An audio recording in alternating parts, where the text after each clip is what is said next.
আমি তো এর আগের দিনই বলেছিলাম যে অর্জুন সিং যদি বিজেপির ক্যান্ডিডেট হয়, দলে দলে বিজেপির লোক তৃণমূলে যোগদান করবে। তাহলে কি ভাঙন শুরু হয়ে গেল বিজেপি তো দেখতেই পাচ্ছেন আপনারা, দলে দলে মানুষ আসছে বিজেপির জন্য তৃণমূলে জয়েন করছে, এবং অর্জুন সিং এর নামটা অ্যানাউন্স হতে দেখুন সারা ব্যারাকপুর জুড়ে বিজেপিতে ভাঙন শুরু হয়ে যাবে। আজকে ব্যারাকপুরে মানে তৃণমূল ছিল না, তো বিজেপিতে যোগদান করেছে নীলগঞ্জের অফিসে। ওই মন্ডু সাউ ছিল, সঞ্জয় সিং ছিল, এরা তৃণমূল ছিল নাকি বিজেপি যোগদান করেছে। সঞ্জয় সিং কোথাকার? ও তো বিজেপির ক্যান্ডিডেট ছিল 2022-এর মিউনিসিপ্যালিটি নির্বাচন, ও আবার তৃণমূল করলো। আরে ওরা তো বিজেপি ছিল, বিজেপি ছেড়ে বিজেপিতে যোগদান। আচ্ছা এরা হয় নাকি? ও তো 2022-এ বিজেপির ক্যান্ডিডেট, ওকে তৃণমূল নেয়নি। কিন্তু মন্ডু সাউ তো টিএমসিতে ছিল। হ্যাঁ, মন্ডু তো অর্জুনের সাথেই ঘুরতে ছিল, কিন্তু ওই সঞ্জয় সিংরা তো বিজেপি ক্যান্ডিডেট ছিল। আচ্ছা, একটা বিষয় সেটা হচ্ছে আপনার নির্বাচনী এজেন্ডা কি হবে, মানুষের কাছে কি বলবেন? ব্যারাকপুরে গুন্ডারাজ নয়, শান্তি চাই।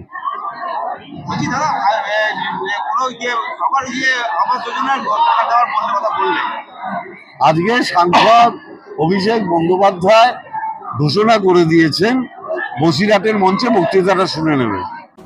ওনার একটু নার্ভের প্রবলেম হচ্ছে, হাঁটা চলা করতে পারছেন না, দীর্ঘদিনের সাংসদ ছিলেন এবং সৌজন্যমূলক সাংসদ। আশীর্বাদ চাইলেন? হ্যাঁ, প্রণাম করলাম, উনি আশীর্বাদ করছেন।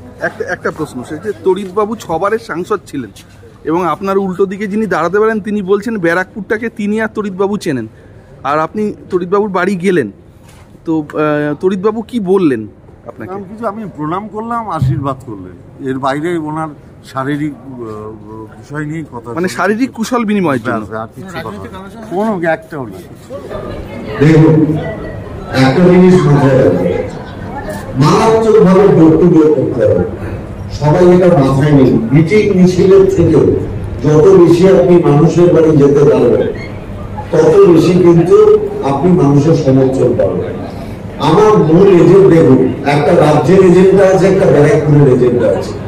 ব্যারাকপুরের এজেন্ডা একটা, আপনি 2019-এর সন্ত্রাস চান না 2021-এর পরে শান্তি চান? আপনি 2019-এর পরে সন্ত্রাস চান না আপনি 2021-এর পরে যে শান্তি বিরাজ করছে এটা চান? একটাই কথা, কিচ্ছু দরকার নেই, আর কিচ্ছু দরকার নেই।